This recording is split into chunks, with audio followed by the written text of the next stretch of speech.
higher education. What is EHL, Ecole Hôtelière de Lausanne?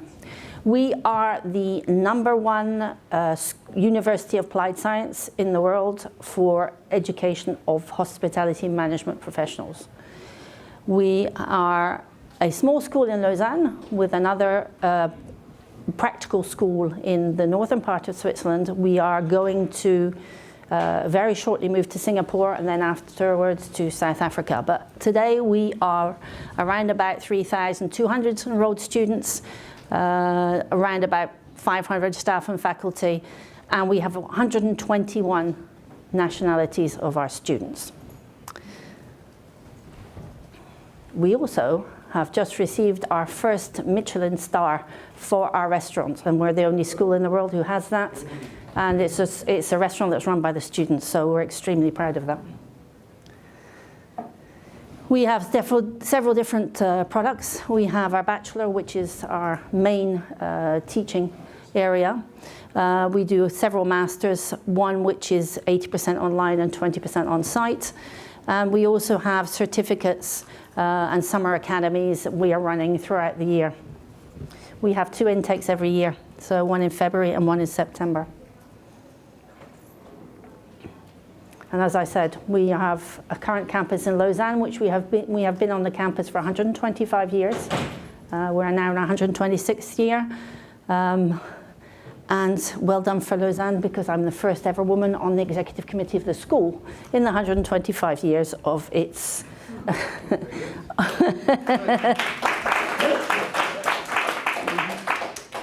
So, where do our students go when they come out? So 50% of them actually go into the industry that we train them for, which is hotel and F&B, which is the primary target. Our industry is not very, very happy because there's only 50% who actually go into that, because it's a hard world to work in the hospitality industry. So a lot of them go to the other sectors, so we find them in bank finance, luxury, a lot of the watchmaking stuff, because we're based in Switzerland. And because of that is because they have the soft skills, they are client-facing, and they know how to interact with people. So they are in demand in lots of businesses outside the standard hotel and F&B. But when we do go into the hotel and F&B side, you can find that most places in the world, we have a general manager of a 5-star.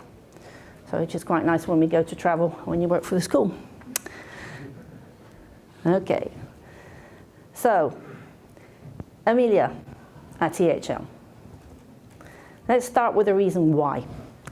I came to EHL 4 years ago from the banking and trading world. Nothing to do with education or hospitality at all. And when I came, I actually had a discussion with the students, which was the first time anybody in IT had ever talked to, because I was CIO at that time, had ever talked to the students about what they needed in terms of different tools to do their studies. And the only thing they could come back to me with about the IT, I said, what do you think about IT in the school? Everybody said the same thing: printers don't work. And I thought, God, what type of statement is that about IT? If that's the only thing they can say, we're not doing our job. So then I went back to them and said, okay, dream a little, guys. If I gave you the opportunity to do anything that you want, what would you do? And the answer to that was this: we want a Siri. And I said, well, you know, Apple will not let me work with Siri at all, because they will not allow me access to the interface. But what we can do is look for something which is like, will give us the same use case as Siri. So the objective of our project was to take a modern tool to enhance the experience of the students at the school by creating this VPA. But the most important thing for me was I wanted something which was designed and implemented by the students, not just to be the IT department bringing in another tool that we think people might want, but it's to say we need to take their ideas into consideration and include their knowledge of this world around us and build something which makes sense for them. We did the same thing with our new campus, which we had students designing architect students we brought in from other schools who designed our new campus for us. So campus designed by students for students, VPA designed for students by students. So project. Make the implementation part of the student's education. Today, we teach soft skills. We teach the general management skills of a hotel, finance, management, retail. But we do not teach them the skills of digital. And that is, for me, is what's missing. And I cannot get my faculty to understand that today, that we, and I'll talk about it a bit later, but we need this type of hybrid person which is coming out into the world so that they know how to do the soft part, but they also have that digital knowledge. Because these are the people we're looking for on the market. And today they're extremely rare. And I want them to be future technology ambassadors. So they go out into the world and they can say to their future employers, don't worry guys, I've worked on that, I know what to do. We needed to take, we did a whole load of work on the processes, the definition in EHL. So I wanted to base the use of Amelia on those, so we know what we're talking about and we're not working with a moving target. Automate to the greatest possible extent without going too far. Do things which make sense. Deliver the epics regularly using agile methodologies. Create a partnership with an AI company. Because we're a university, we don't have millions to spend. I needed to make a company understand that we have added value to bring as well. We've got all these young people who want to work with this technology, and you'll be working with the #1 in the world in our industry. And keep up the pace of change. I don't just want to work with a VPA, but I also work with all the other technology and combine everything, so I make an infrastructure which means that all parts of the campus and all parts of education are joined into this project. Educational benefits of that are, we're raising the AI awareness among the students. We want to include them in our projects. And we, as I said, increase their attractiveness on the market by creating this hybrid person. We wanted to demonstrate the full process automation capability, create a digital workforce in terms of the campus and the university. Enable student business projects is a nice one because in the degree that they do in the last semester, they have a choice of writing a thesis or doing a business project. And these business projects are done with real live companies, and they expect a result which they can implement. It's not just to get my degree. We want to be a part of that so that we can bring the AI technology into one of those projects. We're not there yet, but we are not far. And include Amelia in other projects. We have just released our first virtual reality course on housekeeping, where Amelia is actually the person who guides the students in theory throughout the serious game we've created in VR. If I've got time at the end, I'll show you the teaser we did for that. Where are we today? Our progress. This was our first live epic. But before this, we did a proof of concept. And the reason why we chose this one as the first live one is because of the results of our proof of concept. We wanted to take a really good process which we could show all the capabilities of Amelia to get my management buy-in. So we took the onboarding process of a student. When a student comes to Lausanne, they're coming to Switzerland. They are coming from 121 different countries, so they all have different regulations that they've got to follow, documents they've got to fill in, visas they've got to get. And when they come to Lausanne, they've got to go to the Swiss authorities and get certain documents signed. And it's a very complex process. Some of the documents are in English, some of the documents are in French. How can we help them with that? So we put in our proof of concept, Amelia, answering all those questions, talking to the student. We've got all the information about the student because he's already applied.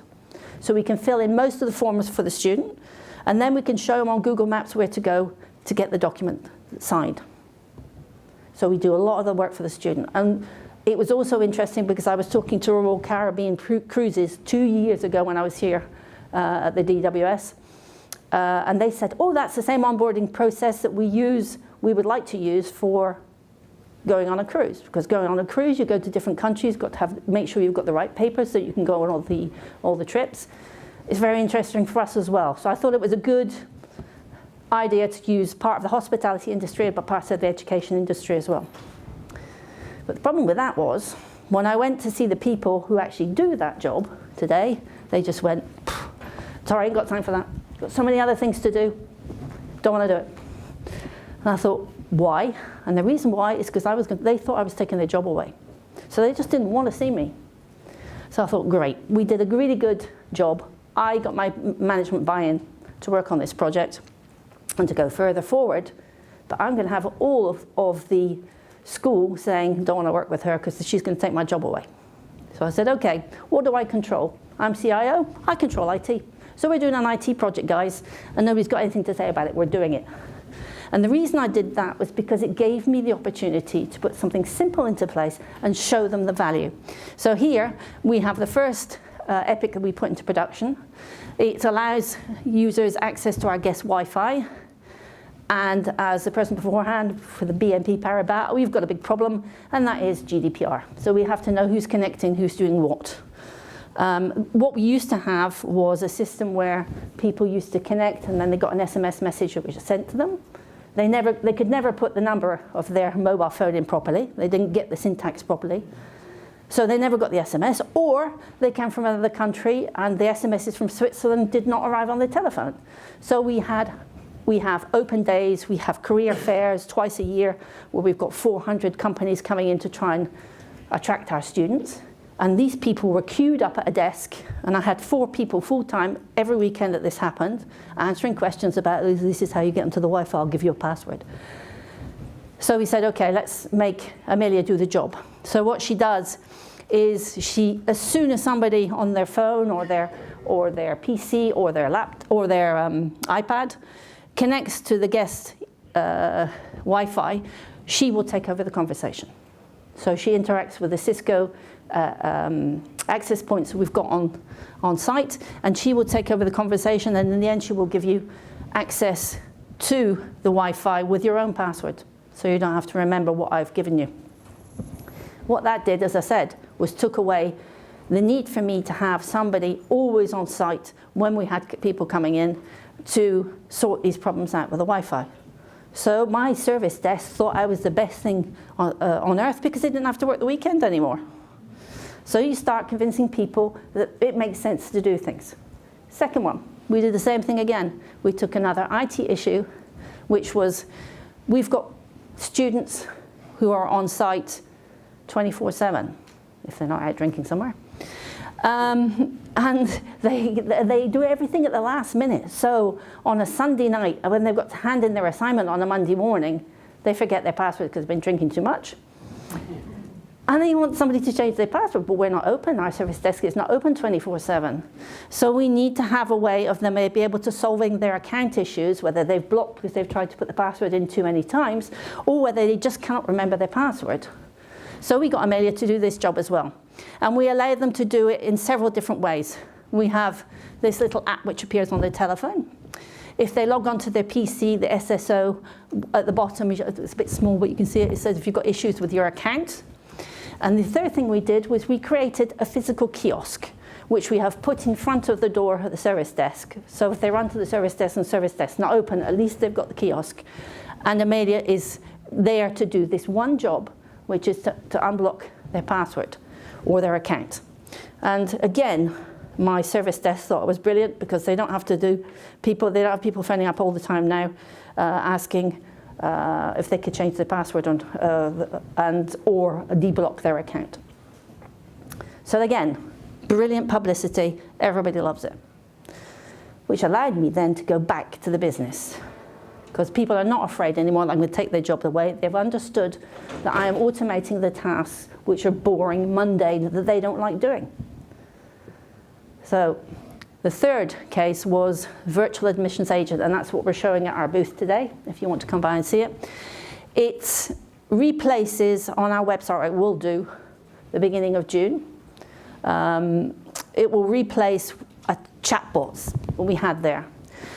Because what happened before, this little chatbot used to answer questions, a certain number of questions, very limited, and then say, don't know what to do, you have to talk to an admissions officer, and then it went dead. Nobody knew who was on the line. We don't know how many people we've lost. We don't know how many leads we haven't generated. We've got no information because nobody ever picked up the conversation. And it was a really negative situation. And for the user, it was an awful experience. Today, Amelia knows how to answer over 200 questions on our bachelor courses. It's the questions that we're asked from people all over the world, and we have millions of clicks on our website.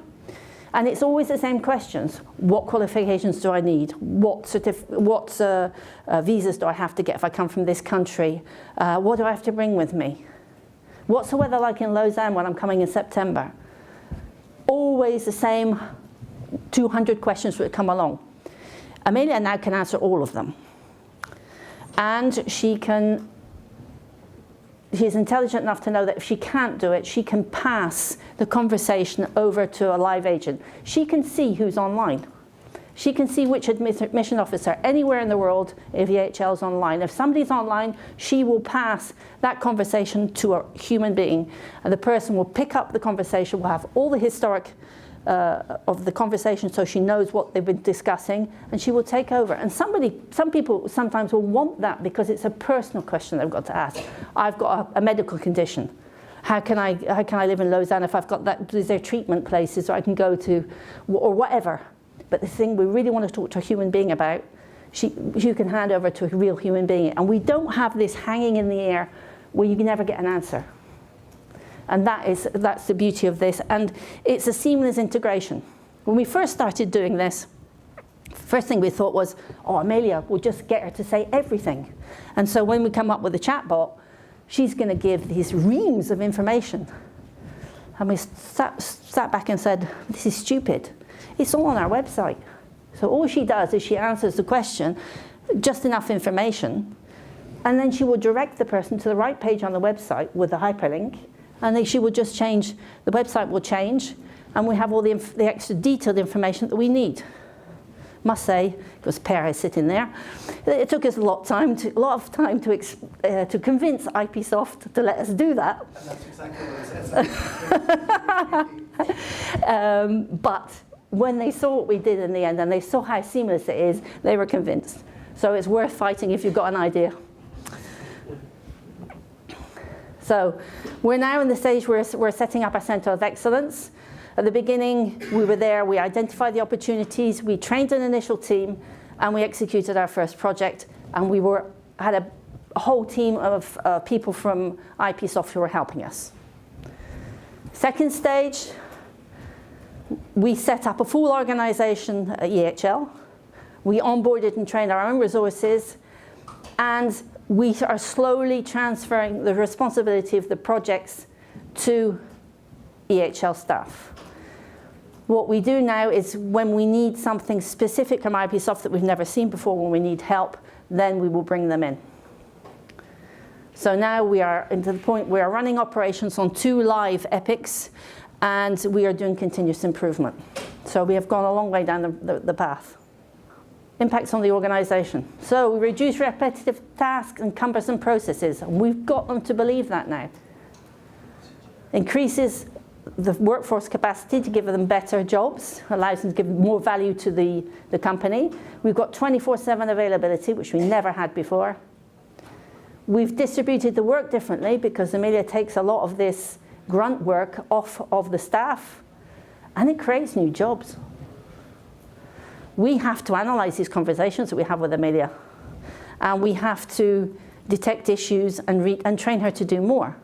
We actually wrote a piece of software which automates the process of reading all the conversations of Amelia, and it does everything automatically, and which we've called Charlie, which speeds up our processing on looking at new versions of Amelia when it comes out, the regression testing, and also what impact we've got when we change things ourselves on our own system. So, lessons learned. Ensure your business processes are validated and don't evolve during the project. The worst thing is to get halfway down the road and the business said, oh, by the way, we forgot to tell you we're actually reworking all of that. So that was why I said we based it on the process work that we'd already done. If we hadn't have done that, we would have been a real mess, because it is complex to get this right. And getting your use case right is the hardest part of this process. The thing with the website, where we're going to shove all the information in, no, it would never have worked. Because we would never have been up to date. They would have changed the website, and the data we've got wouldn't have been the same. Choose processes with high volumes, which are well documented and understood by the users. The more volume you have, the more work the grunt work you can take away. If you take away something that somebody does once a year, so what? It's not worth doing it. It takes Amelia time to learn. She has to be taught. I always say to people that when you get Amelia, it's like having a baby. You have this lovely little thing that doesn't know how to do very much, so you have to keep putting knowledge in and saying, no, you don't do it that way, you do it this way. And it takes time, and it takes effort, and that's where we bring the students in, because the students can help us to bring in the utterances to tell Amelia how people ask these type of questions, and they can also do all the testing for us. Manage expectations. Since we've put this in and everybody sees what she can do, I have never had so many requests on my desk to do things. The students will not wait, they want more, and they want it yesterday. The reason why my title has changed in the last month to CDO is because now I have a whole team just dedicated for these type of things. Before, it was another part of my job. But we need to be able to move faster to keep up with the expectations we've got from all these young people. And as I said, the change management and the communication is primordial. Because if you don't, then everybody is so scared they don't want to know. And that's what takes time, is to find a way of convincing them that you're not going to get rid of their job. And the last one is interesting. I would have loved to be able to talk to Amelia like Siri, but I can't. I have 121 nationalities in the school today, in the university today. Even if we say we stick with English, if I have a Chinese person, a Russian person, a Korean person, all coming in with their accents when they're speaking English, the speech to text just doesn't keep up. So we are not capable at all using to run with speech recognition. We've decided to stay with text. So what's next? Steadily increase the number of epics available. I've told my team I want one delivery every month or something. Even if it's an enhancement to a current process, that's what we're aiming for. Integrate Amelia into all our major systems, including the campus app we're coming up with, because I want to show the technology in all of its forms. VPA everywhere. Not only for the students, but the staff, the faculty, and the visitors. So everybody should have their life improved by what we're doing. Eventually, as I said, integrate into the educational courses through the student business projects. Not there yet. And incorporate this technology into our new campus. Amelia can quite happily, very shortly, talk to our IoT devices. If we move to Singapore, it's a legal requirement that we know where the students are, and they have to be in class, because the government is scared that they might be coming just to do some work and not do some education. And we have to prove that they are in the classroom. And I would like Amelia to be able to say to the teacher, hey, this guy hasn't arrived yet. And that's twice he's done the same thing, so maybe it's something that needs to be flagged. So that's what we're working on with that. And our little friend, which is Pepper, who's the most stupid thing ever, can dance and do a Gangnam Style and sing happy birthday, but can do nothing else. My God, I want this thing to have some intelligence. If I can bolt Amelia into Pepper, I'll have won. And I want Alexa at my reception, so I can have some sort of conversation about the weather, what's happening in Lausanne, but I also can say what's going on in this school. And I can do that by putting the two together. Thank you very much.